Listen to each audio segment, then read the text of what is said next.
This Kirk conference will Arnold. now be recorded. Sorry, I'm just recording. This Kirk Arnold, who is a Mass TLC board member, a supporter of the Mass TLC Education Foundation.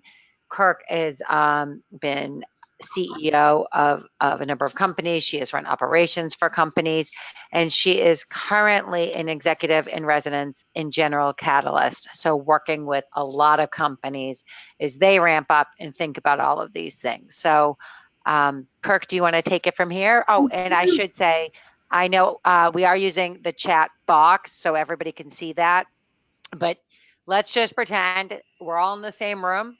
And if you have any questions, feel free to unmute yourselves. You can do that on the GoToMeeting box that you should see on your computer screen, and feel free to ask a question. If you are shy and prefer to write it in the chat box, we're monitoring that as well.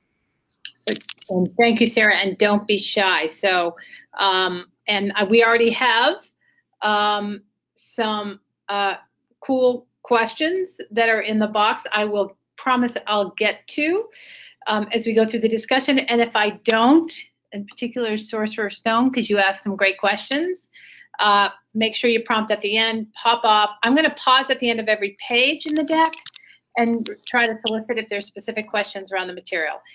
Thank you, Sarah. I am so excited to be here. I love this program, and I congratulate all of you who are in the process of working on competing in this tremendous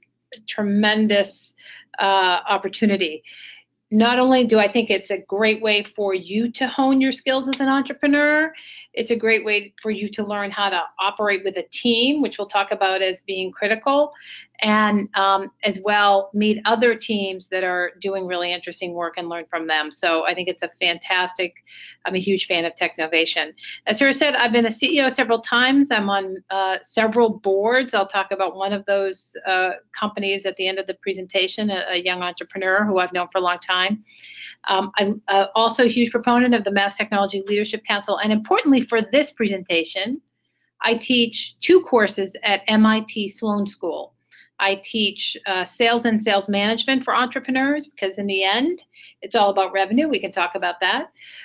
But importantly, I also teach advanced ventures, so how to build and deploy a startup business. And we actually work with students across MIT who come and pitch their story and join us for a semester.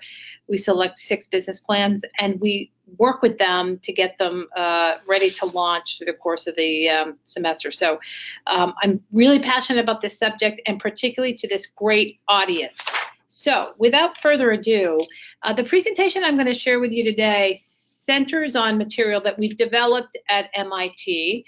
And as you probably know, because you're all from sort of the neighborhood, you have an appreciation for MIT, what it's all about. And it's a local but amazing global program. Sarah, I am not, since you reloaded the presentation, I'm not able to move the cursor. Okay. Hold on one sec. Let me share it.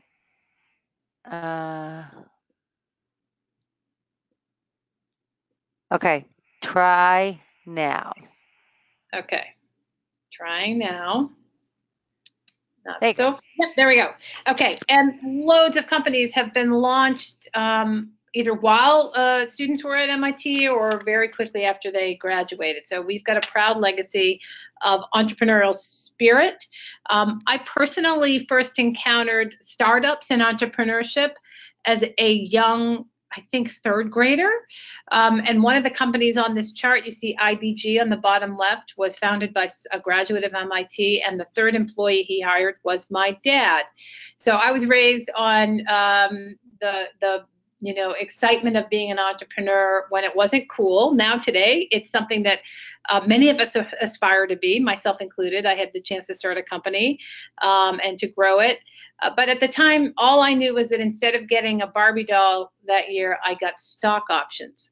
And let me tell you, I was very seriously disappointed, few years later, I guess about 10, 15 years later, I was able to buy my first home with those stock options. So I learned from a young age the power of what it means to build a business, not just financially, but the incredible impact. And IDG is a great example. Now they're one of the leaders in technology, information, evaluation, and data.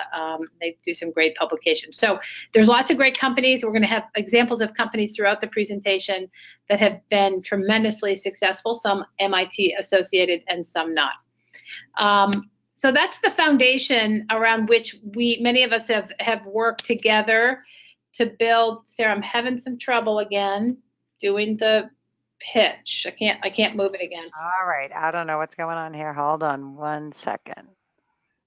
Let me see if I can do this. I'm just turning you on as the presenter and see if that works. Oh, wait, no, hold on. That's not going to work because then it's going to go to your screen. We're having serious technical difficulties.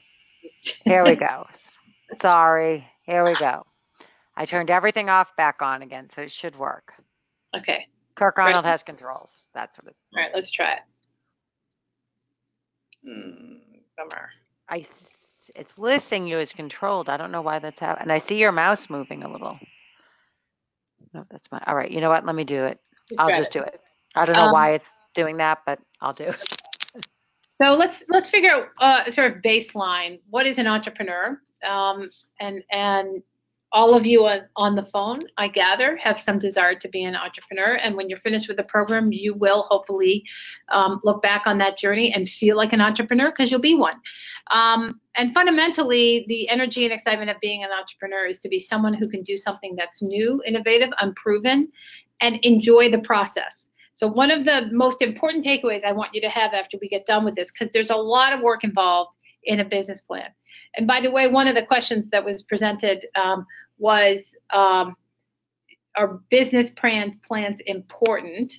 And I would say they are, not because of the document itself, but because ultimately business plans represent the answer to the key questions that we're going to talk about that will guide you through your journey as an entrepreneur. And so the important thing as you grind through all that hard work is that you enjoy the process of learning and making assumptions and testing those assumptions. That's going to be incorporated and a key part of your business plan. Sarah, while I have you, I am no longer able to look at the listing to my right that has the participants, etc. For some reason, it's being blocked for me, which is a bummer. Okay. All right, I will work on that. I don't know what's going on. Let's go forward. Can you just next slide? Yeah. And I'm going to give you a reference. I'm not encouraging you to buy this book, but there's kind of a core publication that informs at Sloan, at MIT Sloan, the key steps to building a great business plan, the big questions that you have to answer to be successful. But we do like to talk a little bit about the characteristics of great entrepreneurs. I'm now working with General Catalyst, as Sarah said, which is a very large venture firm based in Boston. And there is definitely a pattern of successful entrepreneurs. And that pattern, Sarah, if you could hit enter. I'm sorry, this is really a pain in the neck. Yeah, I apologize. I don't know what's going on. Is someone who has the spirit of a pirate, click, and the skills, can you click again, Sarah, of a Navy SEAL. And I think this is a really apt analogy, because there is a combination of energy and irreverence. We'll talk about specifically what makes someone a pirate. And other than stealing other people's treasure, we think it's a very, very laudable personality type to be an entrepreneur. But there's also tremendous skills involved. And that's part of what we're going to try to establish here is what are the skills that you need to hone as you look at your market and develop your business plan. Next page, Sarah. In terms of spirit, and this is a build. I'm sorry, Sarah, this really is a pain. Just build the whole thing so I don't have to keep triggering you. In terms of spirit, let me talk a little bit about those traits. And this is important, not just as you think about yourself, but also as you think about your teammates. What are the things you want to bring to the work of building the business plan and the business and eventually becoming a true entrepreneur? Curiosity. This is something I think might be the most fundamental. And if you're curious, then when we get started talking about the questions you need to answer to have a powerful business plan, that should be a process that's really fun for you. There's a lot of data gathering that's involved. There's a lot of asking questions. We'll talk a bit about doing market research to get the answers to those questions. And hopefully, like any good pirate, you enjoy getting those questions answered, learning about things that you didn't understand before, pushing the envelope in terms of why, when people gave you questions. If you're the kind of person that used to ask your parents that when you were a child, little tiny baby, then that's a good early signal.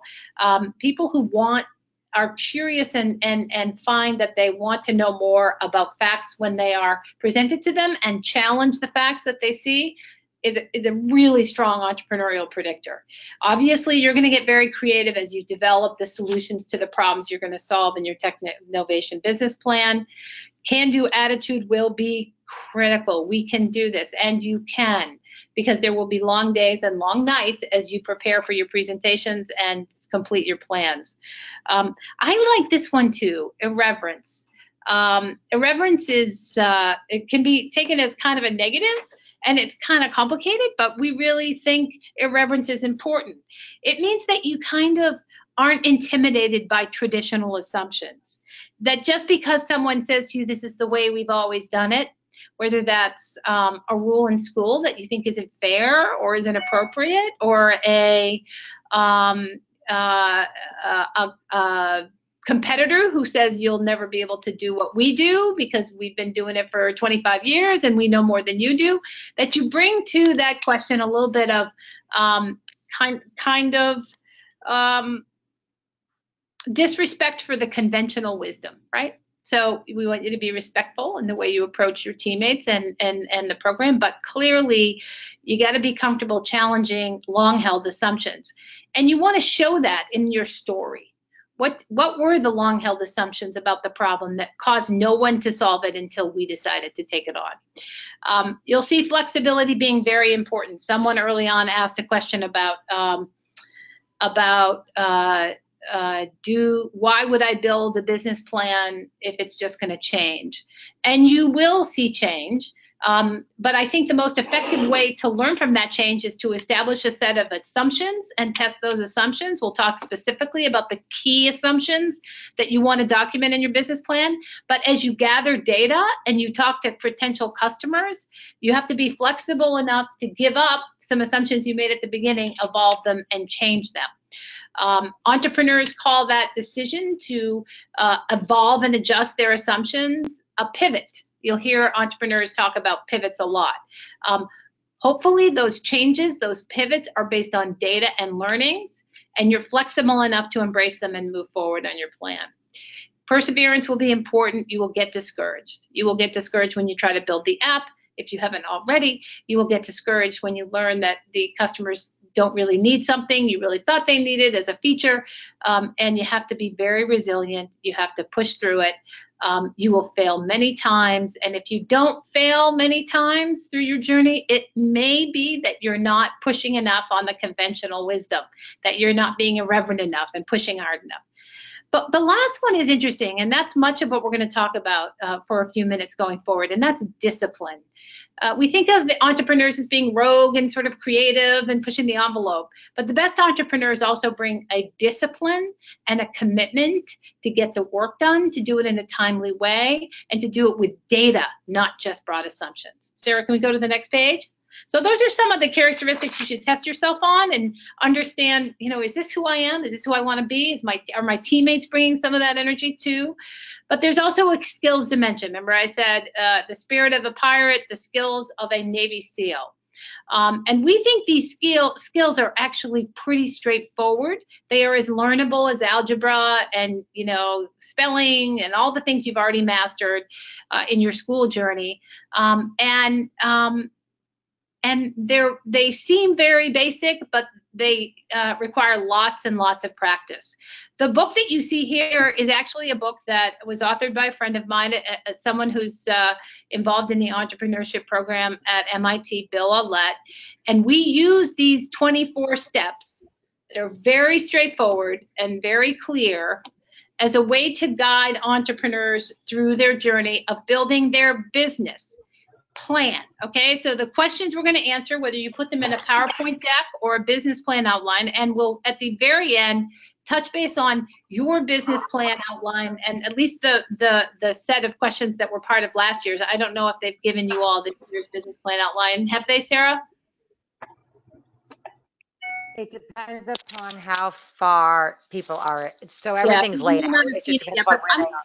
in particular. okay, I'm going to connect the dots on the questions that I'm sharing with you, and because they're pretty universally understood and embraced, the key questions that you'll answer and answer and answer many times as you go through the journey of launching your business.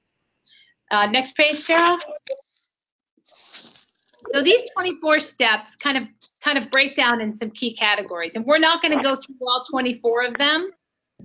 If you are going to try to grind through all 24 questions, or you're interested in and have questions about specifics that we don't cover today, you can feel free to send me an email, and I will respond to your email with any questions you might have about the specifics, either that we cover or don't cover. And at the end, I'll give you my email address. But there's a set of fundamental questions that are probably the most critical, right? The first is assumed. Can I just, there's a Yep. caller 1 and caller 2, I think, and a Bryden. If you could all mute yourselves unless you have a question, because I think there's a lot of background noise coming in. Yeah, I didn't hear it. Thank you. So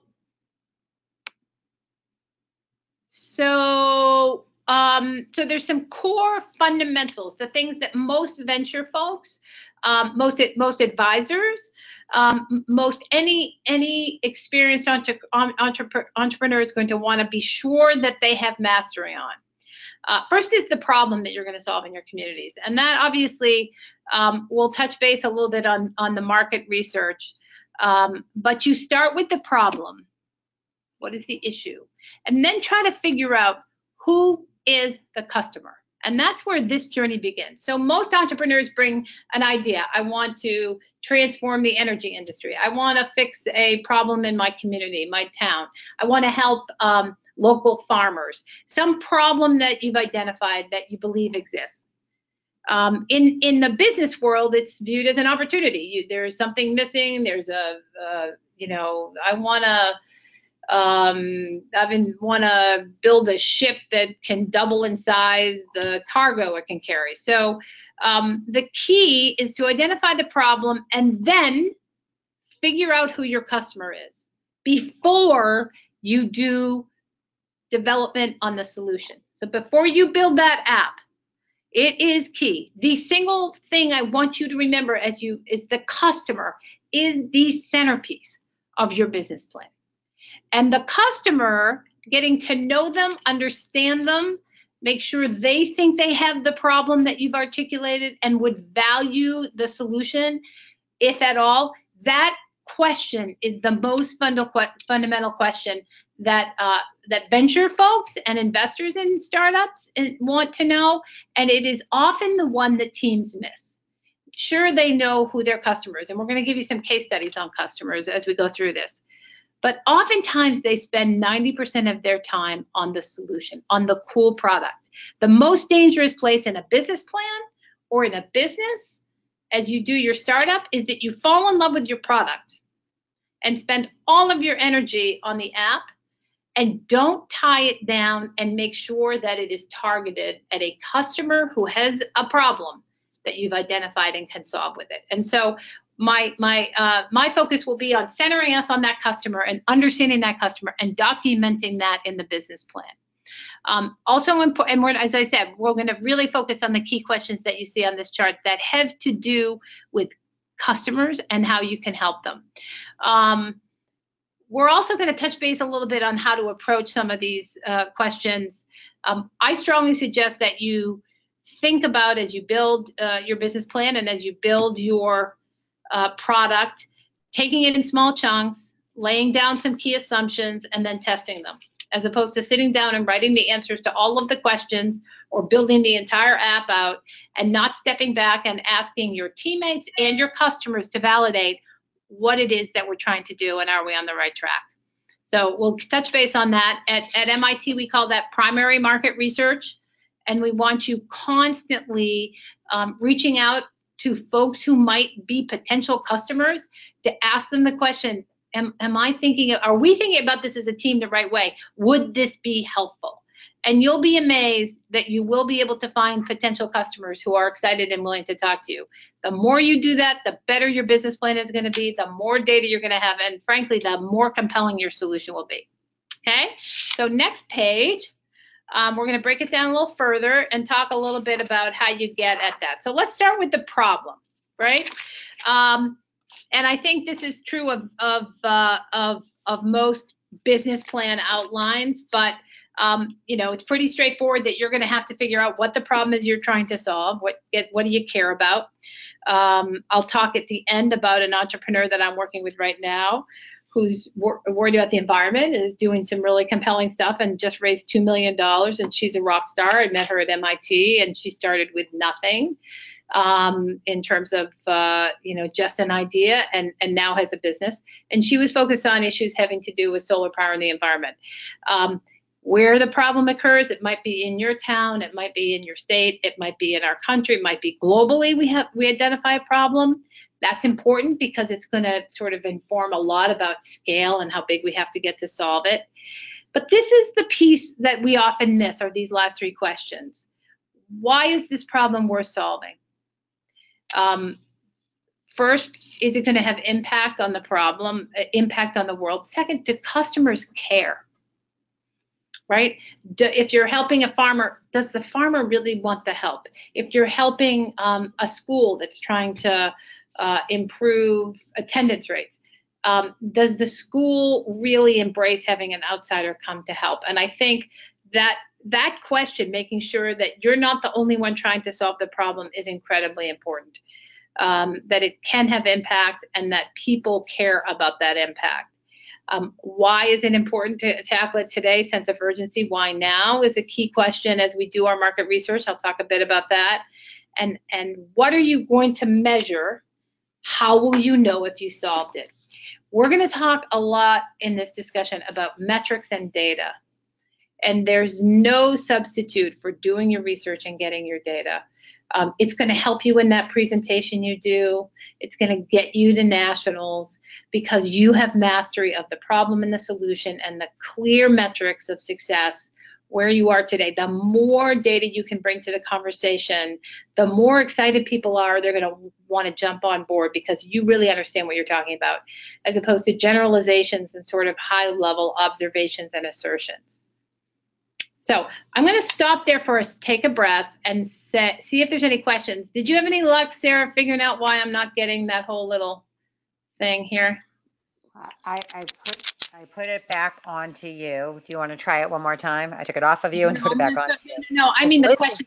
I'm no longer getting the question. Oh, here I go. I just was able to figure it out. Okay, so anybody have a question on anything we've covered so far?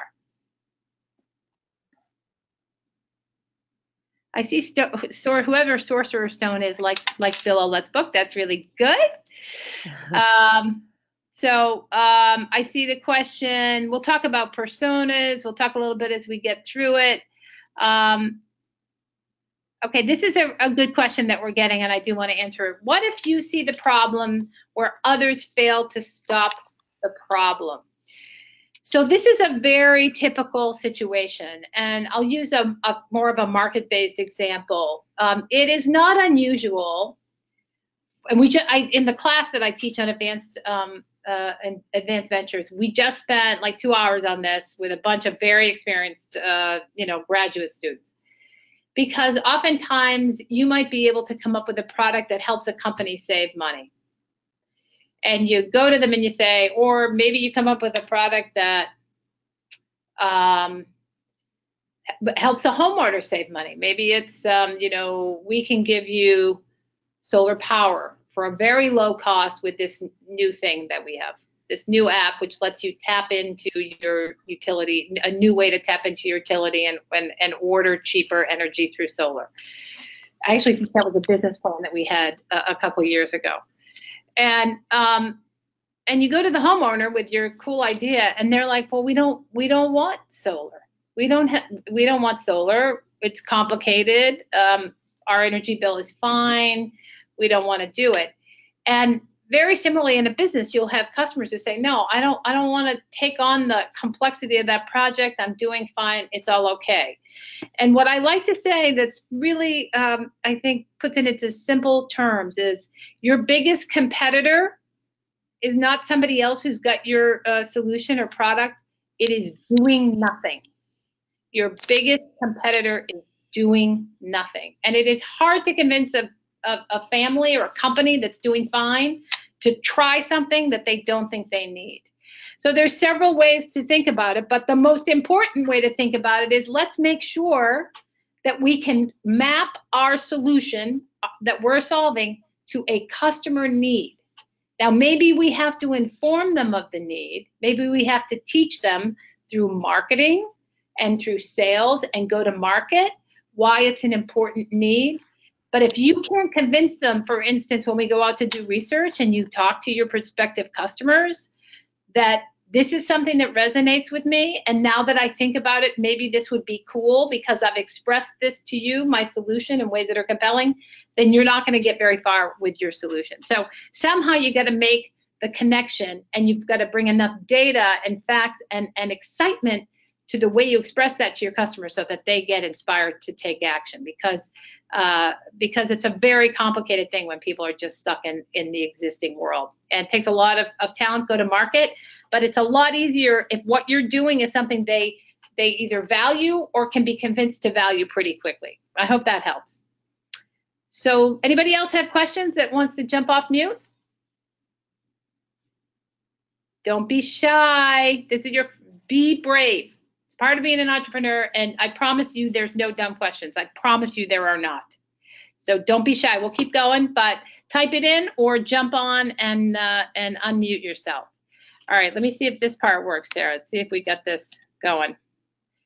Weirdly, just no. It's so strange. It says you have controls, and I see your mouse moving. That's really weird. Oh, there we go. There we go. All right, so we're back to the journey here, the 24 steps. We have a problem, and now we really want to understand who's our customer, and to the question, can we convince them that they want and need us to solve this problem for them? And there's a couple of key steps that are outlined here that I want to focus on because they are consistent with your business plan. But it starts with the simple question, very specifically, right? Think about first your market, okay? So, and I'll try to use some analogies here. Let's say that we have a traffic stop that doesn't work well in our town, and there's lots of car accidents. So we want to use an app that's somehow going to solve that, right? That's going to give updates to people or something about how they should think about the traffic stop and be careful on the traffic stop, etc. And so we want to decrease the number of accidents that happen at that traffic stop by informing the public that it's something to be cautious about and giving them status if there's lots of traffic there and so on and so forth to solve the traffic problem. And as we think about who our customer is there, right? Who do we want to get to use our app? There's two potential customers. So yes, it's people in the town who use the traffic stop, but one might say that there's a segment called drivers because they're driving, and another segment called pedestrians. So when you think about market segments, you have a broad market, users of the traffic stop, and underneath that we have two different segments that we could sell to, right? So the first thing we want to figure out is who's more likely to buy our app and use it, the driver or the pedestrian? And so we go ask them. We start to reach out to people. We stand at the traffic segment And we wave people down. We hold a sign up and say, would you stop for a survey? We want to make the traffic stop safer. That research is called primary market research. And the more you do, this is simple fact. There's not a lot of facts that ever exist in business. The better your business is going to be. The better your solution is going to be. The better your business plan is going to be. The cooler your app's going to be, because you understand who you're targeting and what they need. So from those interviews, we're going to select the beachhead market. And what we learned is that the pedestrians are not that worried about accidents because they're careful, but the drivers are worried, and some have had accidents. So we're going to select a beachhead market. That's kind of our landing spot. And we're going to start focusing on the drivers. And what this question, and delving deeper into that question of who the customer is and what they need, is the key, I really do believe, to a successful business plan. So, oh my goodness, the technology is working too. There's good karma. So how do we do that? And again, I think using direct research is very powerful. You can also go back and do some historical research in the library to see, or go to the police station and say, all right, how many people have had accidents here, and were they serious, and was anyone hurt? You begin to gather historical data. But the key is to understand who's suffering.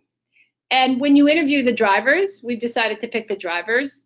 A couple of them say they're a little concerned, but many of them didn't even know there was a problem with the traffic stop. So that's important. As we said, do nothing is important. We need to figure out, at least we know, and we're going to have to figure out how we get the rest of the folks to know. And of course, how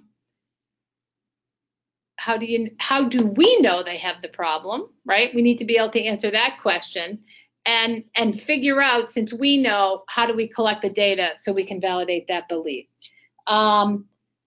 Knowing that there's a bunch of people who are going to say things are fine, right, the way they are, and we have to figure out how to get them to understand that they're not, and how using our app is going to help them.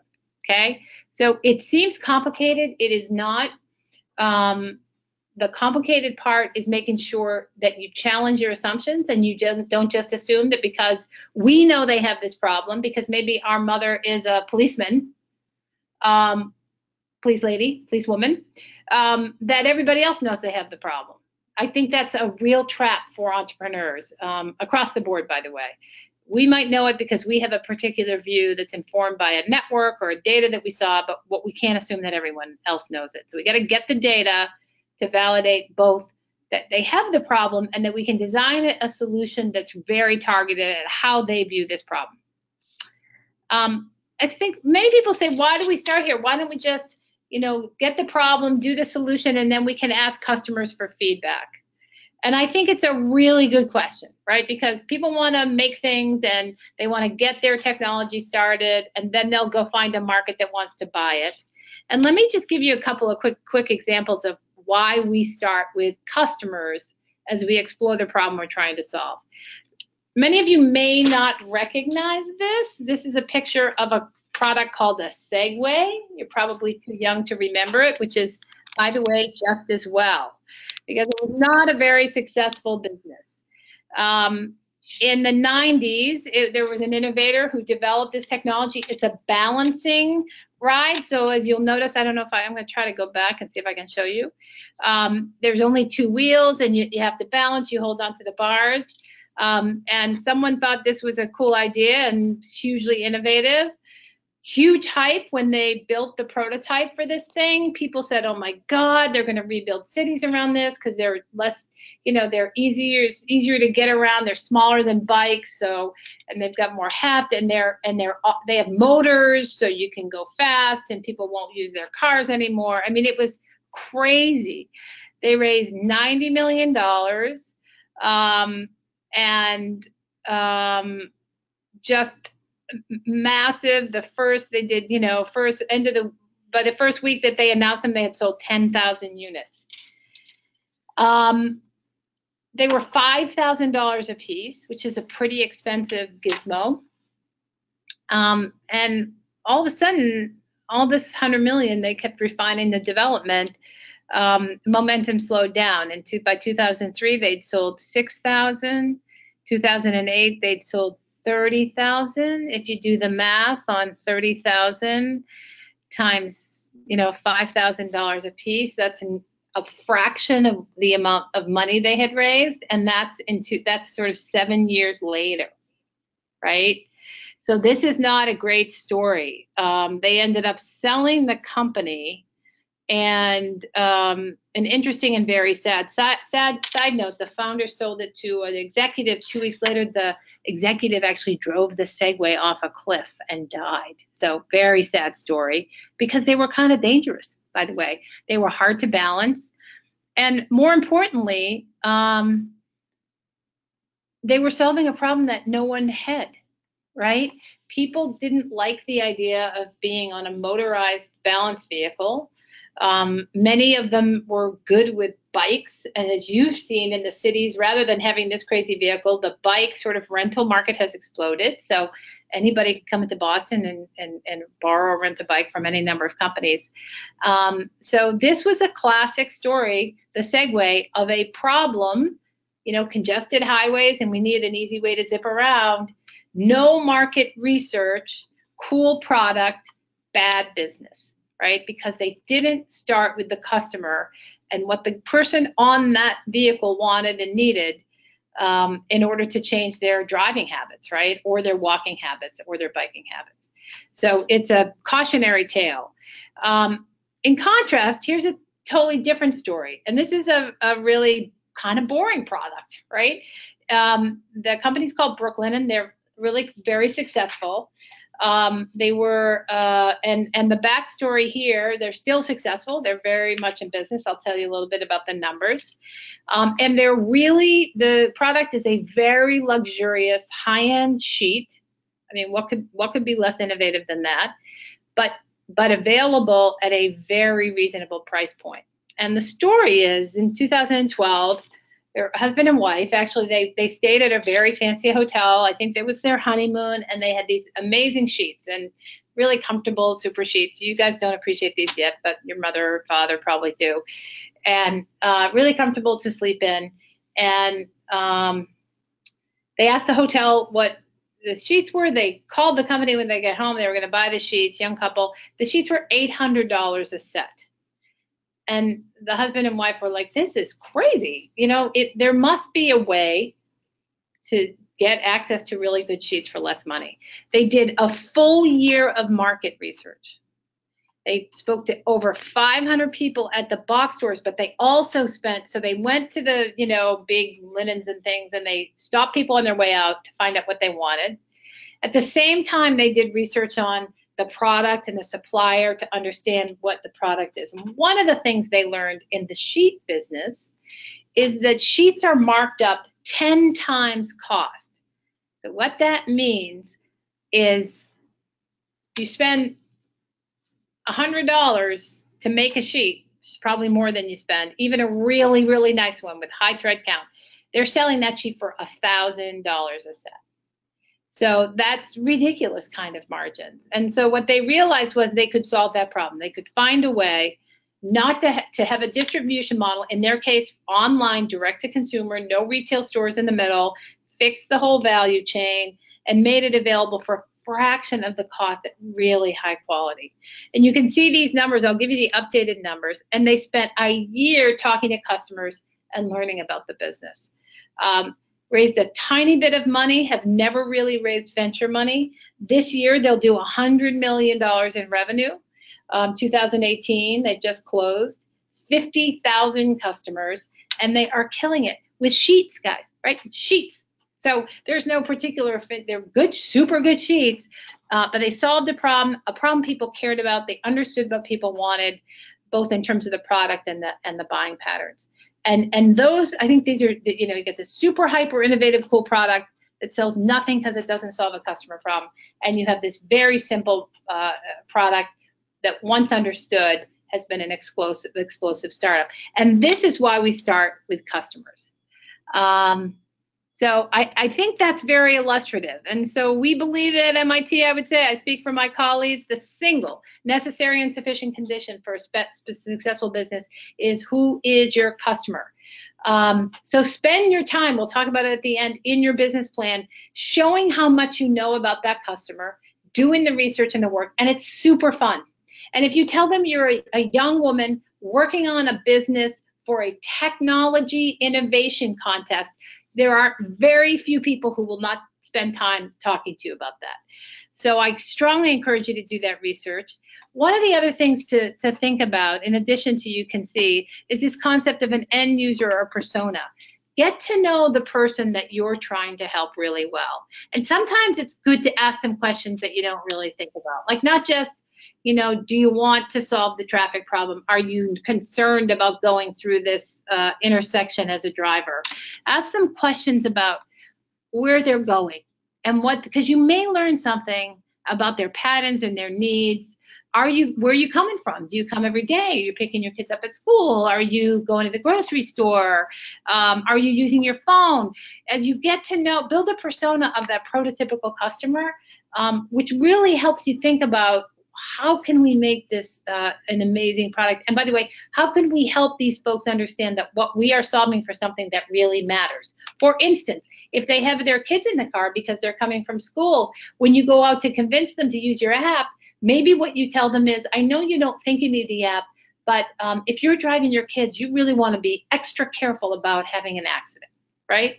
So building the persona and really understanding your customers deeply is just so critical. And if you include that in your business plan, it just gives you such an edge because you can create such a compelling story for the problem solution fit. So now we're going to segue a little bit to product.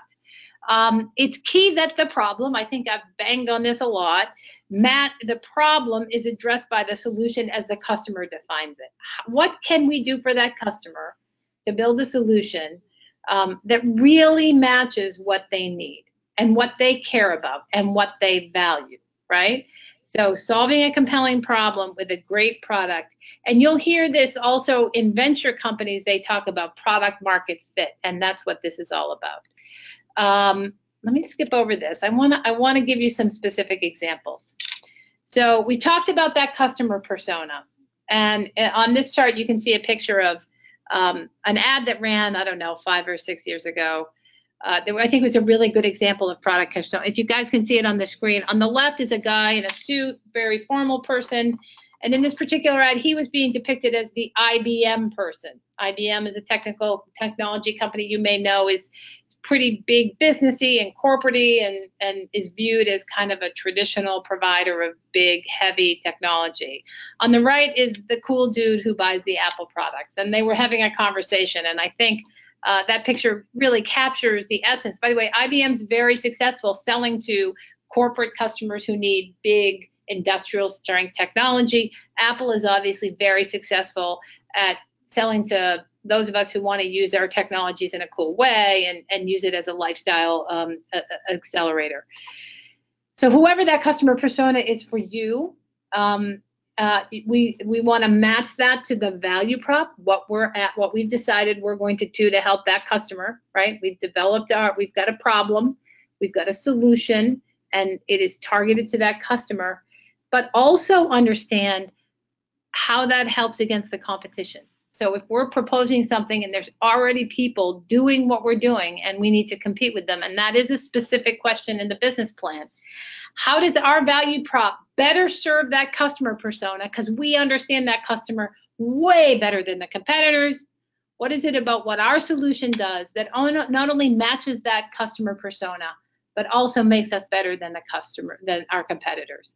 So there's a couple of dimensions here that you need to think about, all of which stem from how much we know about our customer. And some examples, I think, well, let's just talk about apps that we all know. I have some interesting data about these apps and who their target is. And I bet you all could answer the question, who is the target for Snapchat? Anybody want to type it in? Because these apps are not targeted at everyone, right? These apps are targeted at everybody can use them, but they build these apps with a very specific target in mind. I don't see any brave souls typing it in. Come on.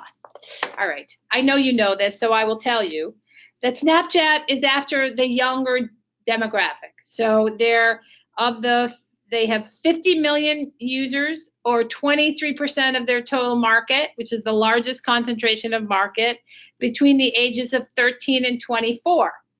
So their customer persona are you, right? The folks on this phone. Other people use it, but they build and add features. That value prop is really, really centered on that generation. And one of the features, of course, that they have is that Snapchat disappears, right? The conversation disappears, which is a feature, part of the value prop, that differentiates them from the competition. Or it did for a long time. And as you know, the stories are popping up in other, but for a long, long time, that feature was specifically targeted at my kids. My kids used it because the conversation went away. So if they said something silly or put a crazy picture, they didn't have to worry about somebody from their college recruiting crew finding it online. So that was a particular value prop that was targeted at their customer persona and differentiated them for a long time from their competition. In contrast, Instagram is actually targeting a slightly older demographic, but not my age demographic. I use it, lots of my friends use it, but their target, in fact, 64% of Instagram's customers are between the ages of 18 and 69 and 29, not 69, 18 and 29. So they're after young families, kind of, professionals who want to use the pictures to sort of share and be connecting with friends without too much detail, and just to keep in touch. Many of them are, we're college friends, etc. So their demographic initially was that was their prototypical customer. Again, the features might matter to us, the fact that it's picture centered and not language centered, that's their competitive differentiator versus Facebook.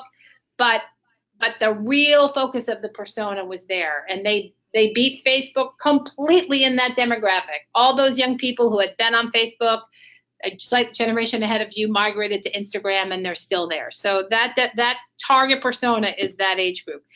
LinkedIn, on the other hand, is a business person site. So 69% of their capability is age 24 to 54. So it's a site where you can network with people and put your resume up there as your profile, and people can come and recruit you. But all of their features or value proposition that differentiate them from other social networks are targeted at that older demographic. So hopefully that helps put into context. Let's match our value prop, our solution, and the features in our solution to what our customer persona needs. Other people might like it, and make sure that those are the key value propositions that are going to allow us to compete in the market. Does that hopefully that makes sense to you, a slightly different way of thinking about this customer focus. If we go to the Technovation plan, and I'm going to wrap up in a couple minutes and really open it up for questions. You can type them or you can say them. This is a sampling. I took a subset. There's some, detail, but kind of the core questions of the Technovation plan.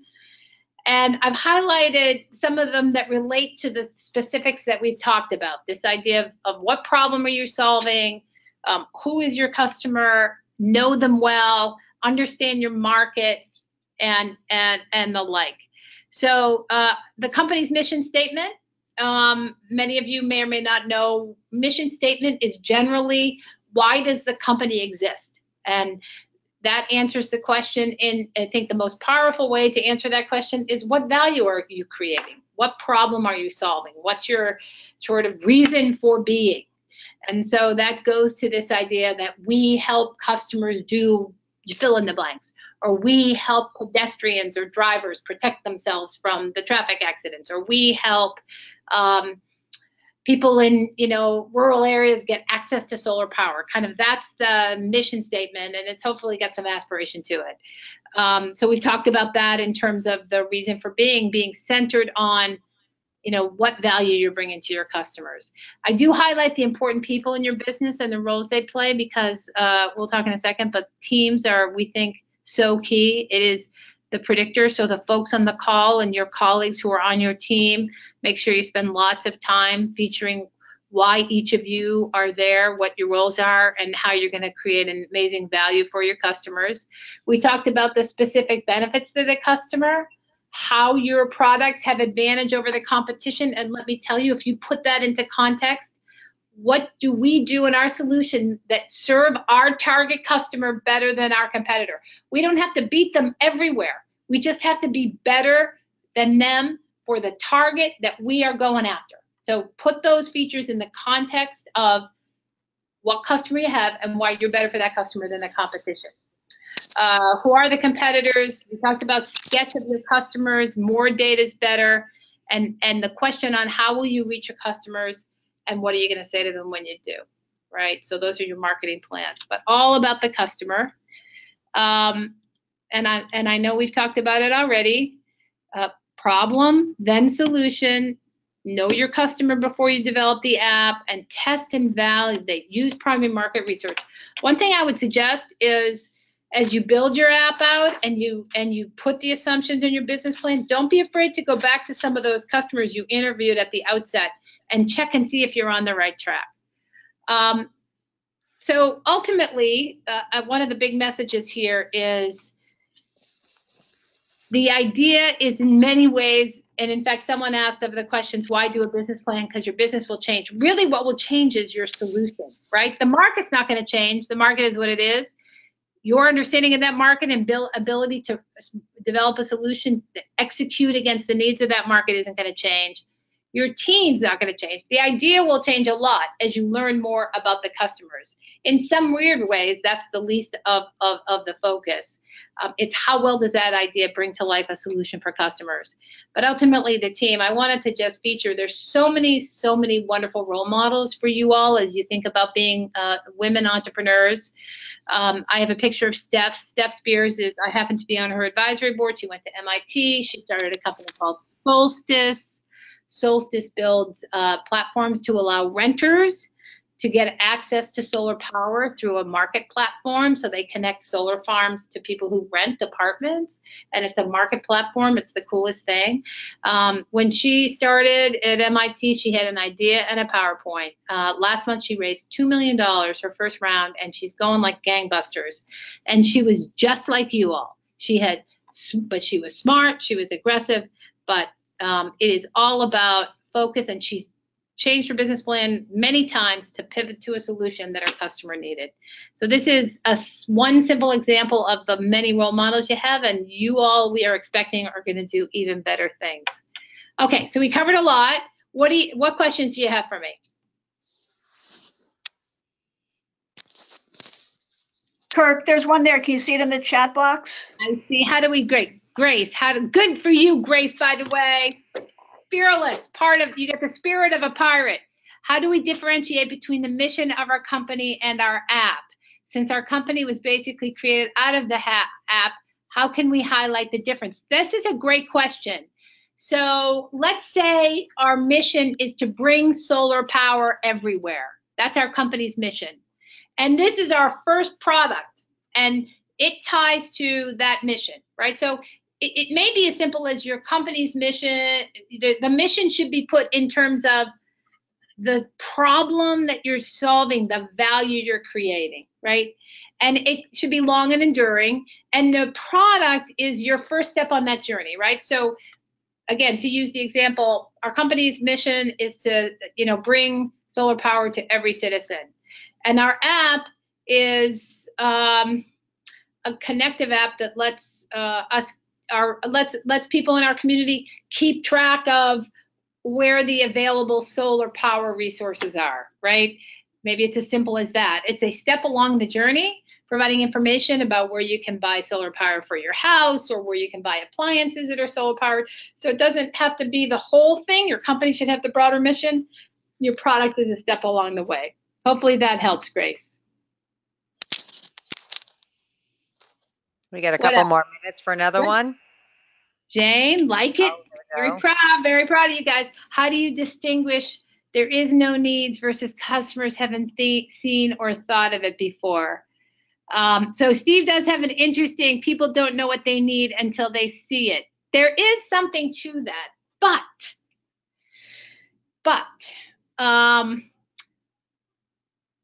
Steve was more referring to design than he was fundamental product. So the truth was that we had cell phones before, and we needed to connect with each other, and we needed to have that cell phone be convenient, and we needed to be able to have easy access to what we used to call voicemail, but you guys nobody uses it anymore. But at the time before Jobs brought his phone, so there were fundamental customer needs that existed that Steve addressed. He just designed very superior ways to address them, and then extended those needs, right? So he definitely added to the needs, but fundamentally, if nobody needed a phone, if there was no value in having a phone and certain functions on the phone that were important to customers, nobody would have paid $800 for a phone when he started selling $800 phones. So I don't disagree with his obviously brilliant entrepreneur, and he definitely anticipated, but all of the apps that you use on that phone are because you have a need, right? I don't download an app on how to be a better gamer because I don't need it. So even today, there's a fundamental customer need that's being driven not just by the phone, but by some of the use of the phone based on what your customers are doing. So there is design, and there's ways to anticipate customers' need. And in fact, in innovation, you can give them an experience that they never imagined they could have. But it ultimately, even Steve Jobs had to solve a specific customer need. We needed laptops. He designed the crap out of the laptop, and I would never go back and buy an IBM laptop, but I still needed a laptop. Hopefully that helps. Anybody else? It's a great question. For one more. I have one, Kirk. Okay. What's the best way to present your market data? Are people who are reviewing business plans going to take the time to read it, or is it a few high-powered graphics that really tell the story? No, I think it's a great question. I love it when entrepreneurs introduce me to their persona. So you build this persona. Remember I talked about it, like this is our target customer, and based on our data, this is what we know about this target customer. If we go back to the intersection example and the traffic and wanting to have an app that helps them navigate that, I would like you to meet Mary. Mary is 30 years old. She has 2 children at the elementary school. She drives back and forth. By the way, there are, on average per day, 45 cars that go through the intersection between 2:30 and 4:30 that are like Mary. And so bringing your customer to life, right? Now you can, you got to answer the questions in the business plan, but particularly in your presentation, personifying your customer, and this is what they need, and this is what they're struggling with. And by the way, there's 800 of these people in our town. There's 5 million in the country that need this, and this is what they think about, and this is what they worry about, and this is Jack, and we're going to help Jack, and here's how we're going to help him with this great solution, and this is what Jack told us about why he loves the solution. So I really like in a pitch deck to have the moment where you connect your customer to your solution and talk about your features to come to life, and then extrapolate from Jack, the persona, into the market data, right? And what we know is that there are over 400,000 people that have the same set of needs as Jack, and that. This is what we know. I like to see data well presented, and I like to see a persona introduced who I can relate my product to. And that can happen in a business plan. It's a nice way to bring it to life and not just write, well, we solved this and here's the feature and here's this. I think when you do do they do decks? Are you going to do decks as well, pitch decks, or just the business plan? They do a video with a pitch. That's right, you do the video with the pitch. So the video is a great time to sort of bring that persona to life, but I would experiment with it in the answers to the questions. Based on what I see, it's, you just have to make sure you answer the question. But I will say the question of business plans is a fair question. Pitch decks have lots of data on them. They have to stand alone. So that's sort of replace the business plan. But I will tell you that any good entrepreneur has all of this data assembled in one place. They may not use the format of a business plan. They have documented all this because it's important to communicate to the team. We're all in agreement, and then we change it, and then we evolve it. So it's not, I don't think it's throwaway work, but I'd be creative with it. If you think about the person who's reading 55 business plans on Saturday afternoon, bring it to life with your customer. I guess that would be my counsel to you. Be creative about that. Okay, so with that, we've gone over a little bit, but this was tremendous. Thank you. Sarah, let me give you my email, guys. When you put Technovation seminar question, it's Kirk, Kirk, E as in envelope, Arnold, Arnold 59 @gmail. And if you have a question about anything we've covered or stuff in the business plan, by the way, I will be a judge, but I'm not a business plan reviewer. So, credentialed, but I can certainly give you my perspective on the question, and I'm happy to help if I can. Okay. It was wonderful. I love what you're doing. Keep on keeping on. Do not give up. Persevere. And I can't wait to see you. And when is it? May? Is it May, Sarah? May 11th. Yay. Yay. Great. And then this is going to be posted on our website. So we've recorded it. It's going to be posted, and it will be, there for your reference. I'm sure that there's going to be a lot of people that go back to it. I got some emails throughout of people that couldn't make it, and they're very excited that we're posting it. So thank you so much, Kirk. We'll see you all in May. If anybody has any questions in the meantime, please let us know. Have a great night. Everybody. Thank you. Thanks, Sarah. Thanks. Bye-bye. Thank you. Thank you. Thanks, Ruth. Bye-bye.